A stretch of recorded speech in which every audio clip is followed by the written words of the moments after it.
palabra y vida.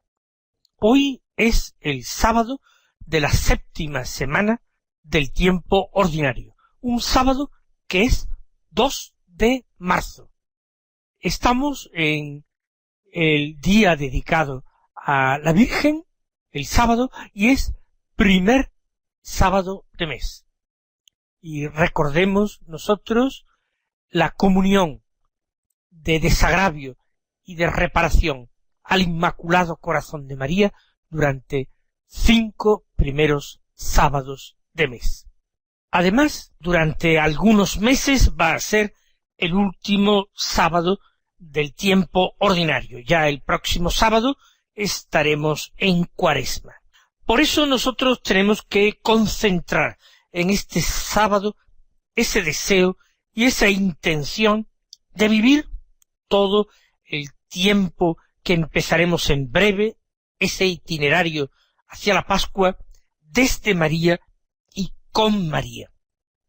Vamos a celebrar a la Virgen en este sábado, vamos a tratar de pedirle que ella nos introduzca en su corazón para que desde su corazón inmaculado nosotros podamos pensar, sentir, discernir, adorar, orar, todo desde su inmaculado corazón. Sería la mejor manera de vivir la Cuaresma, la Semana Santa y la Pascua. Por eso vamos a escuchar como María hizo la palabra de Dios, vamos a meditarla en nuestro corazón. Estamos escuchando el Evangelio de San Marcos, todavía durante algunos días. En el capítulo 10 tomamos los versículos 13 al 16 que dicen así: En aquel tiempo le acercaban a Jesús niños para que los tocara, pero los discípulos les regañaban. Al verlo, Jesús se enfadó y les dijo: Dejad que los niños se acerquen a mí, no se lo impidáis, pues de los que son como ellos es el reino de Dios. En verdad os digo que quien no reciba el reino de Dios como un niño, no entrará en él. Y tomándolos en brazos, los bendecía, imponiéndoles las manos. Estábamos en un contexto de enfrentamiento entre Jesús y los fariseos. Los fariseos lo han seguido, han ido a buscarlo para tratar de poner a prueba al Señor y, si es posible, desacreditarlo ante la gente. Le plantearon la cuestión del divorcio en la ley de Moisés para que Jesús se dejara llevar bien a una actitud muy rígida o bien a una actitud muy liberal, muy laxa.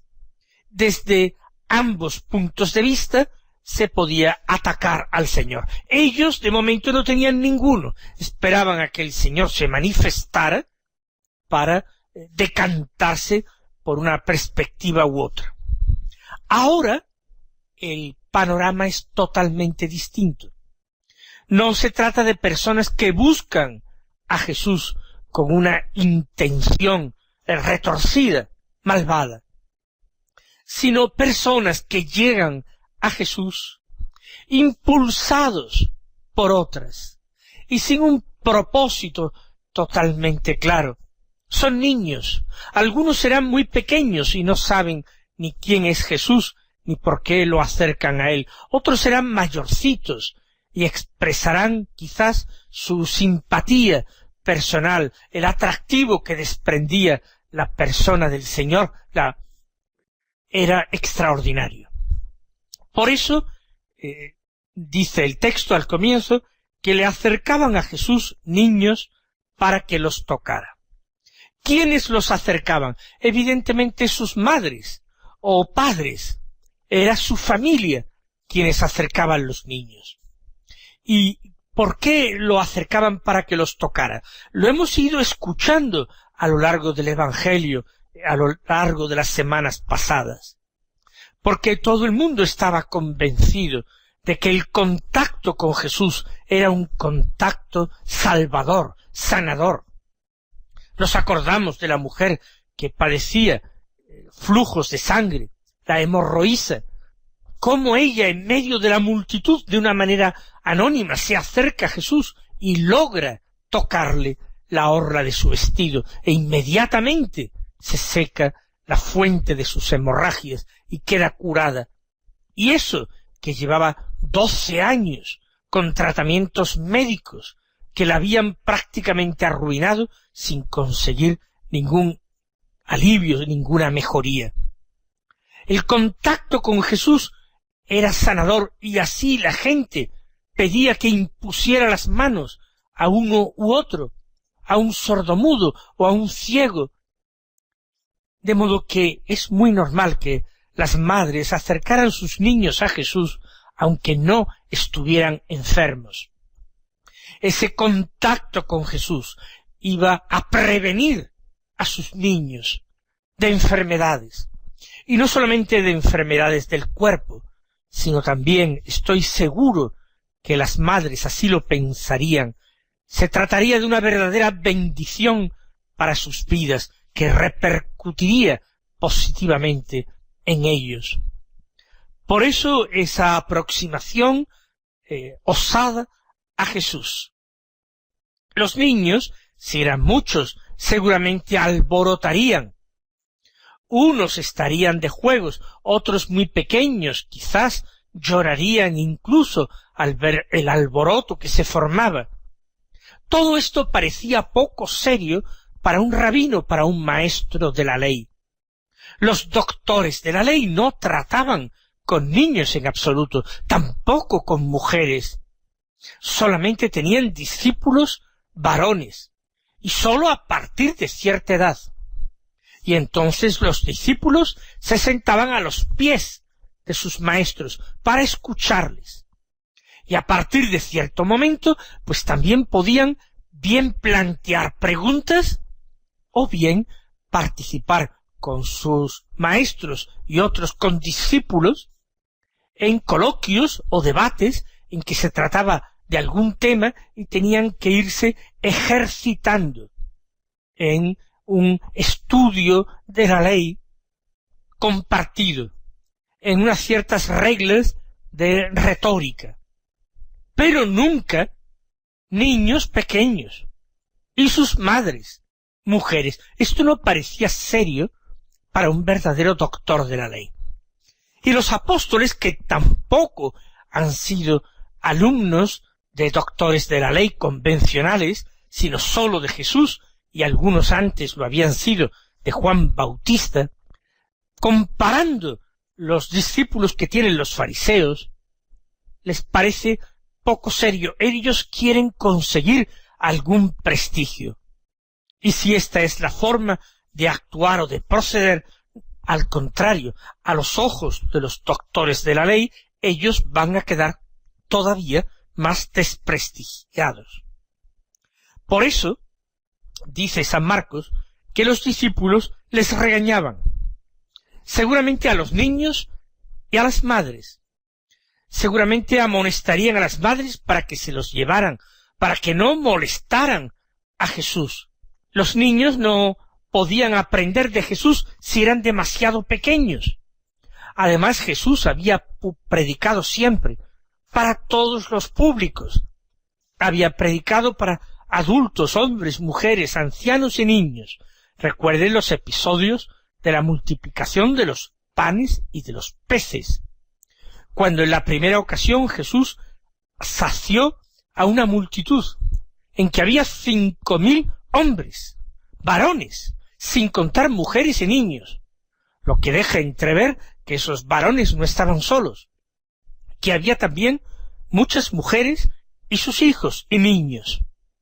Jesús ha hablado para todos los públicos. Por tanto, no necesitan ahora verse rodeados en exclusiva de madres de familia y de niños. Les regañaba. Al verlo, Jesús se enfadó. Así dice San Marcos, literalmente, se enfadó. El Evangelio de San Marcos es, de los 4 evangelios, el que pone más de relieve los sentimientos de Jesús.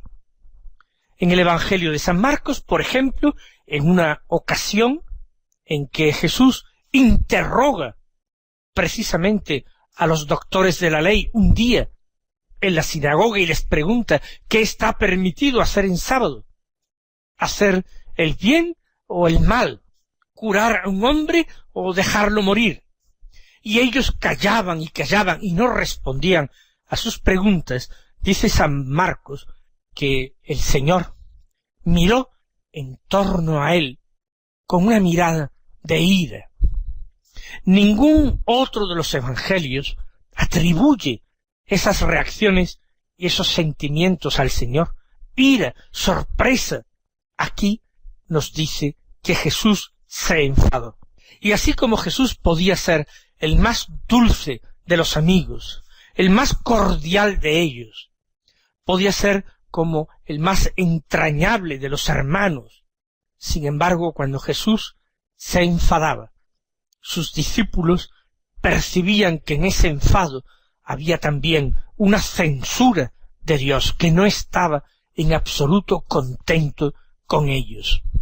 Jesús se enfada con sus apóstoles, porque están tratando de apartar a aquellos niños y a sus madres. Y la tarea de los apóstoles es justamente la contraria, es llevar a Jesús las personas, es atraer hacia Jesús.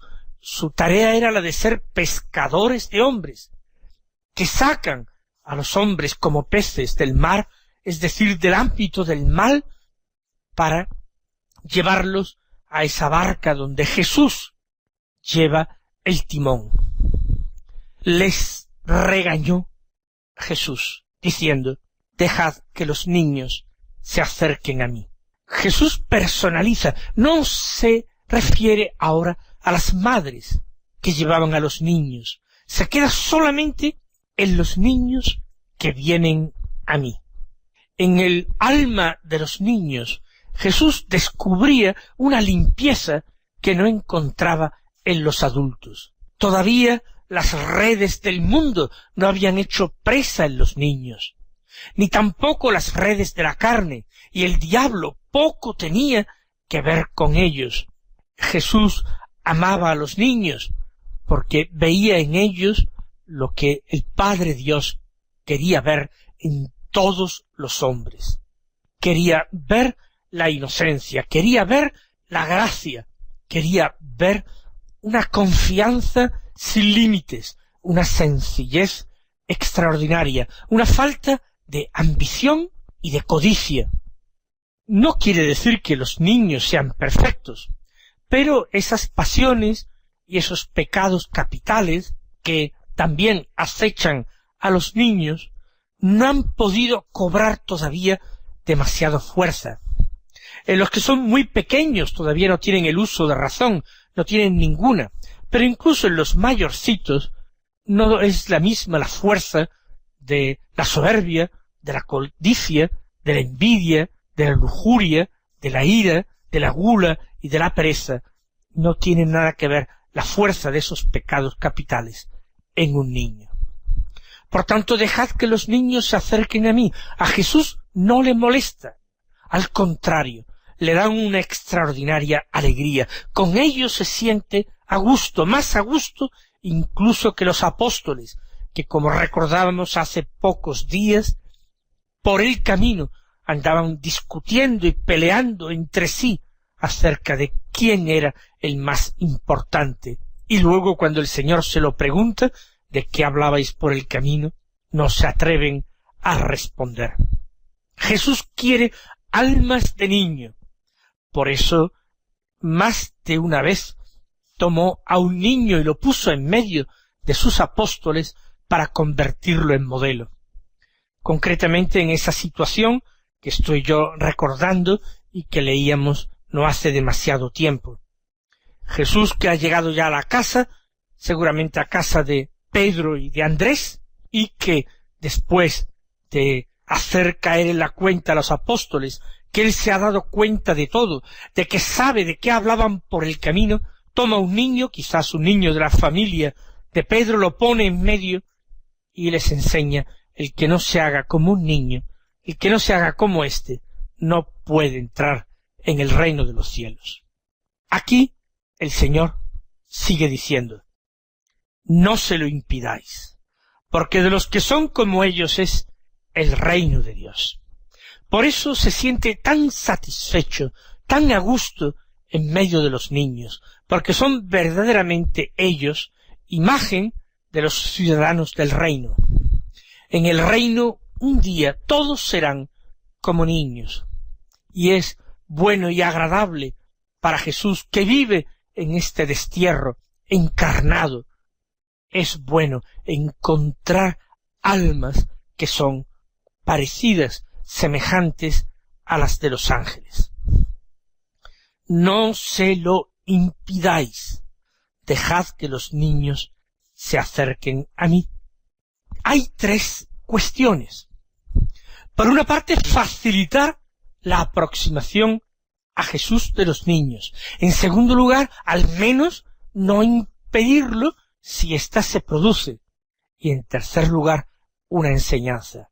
Estos son el modelo. Los que son como estos son los perfectos discípulos, son los ciudadanos del reino.